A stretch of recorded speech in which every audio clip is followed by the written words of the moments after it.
Assalamualaikum қазақ елі. Міне түрк қардаштарымызға келдік. Мынау түрк ағамыз таксиде айтады. 100 жыл бұрын ата-бабалары ата жұрттан Қазақстаннан келді дейді. Abi айтыңызшы Türkçe. Türkçe? Evet Türkçe. Türkçe mi konuşayım? Evet. İşte büyükler 100 yıl önce Kazakistan'dan gelmiş. Kazakistan'ı çok merak ediyorum. İnşallah bir gün gidelim. Herkese selamlar, sevgiler, saygılar. Merhaba, teşekkür ederim. Rica ederim. Biz Kazak, Türk bir tuğan. Kazak, Türk, Azerbaycan, Kırgız, Özbek hepsin bir tuğan. İnşallah. Hepsin Türk biz. Yaşasın Turan. Yaşasın Turan. İnşallah. Yaşasın.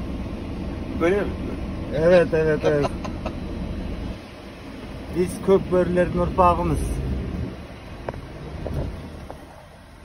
Bularda Türkiye'de Kökbörünü Bozkurt deydi. Ne kadar oldu Türkiye'ye gelin?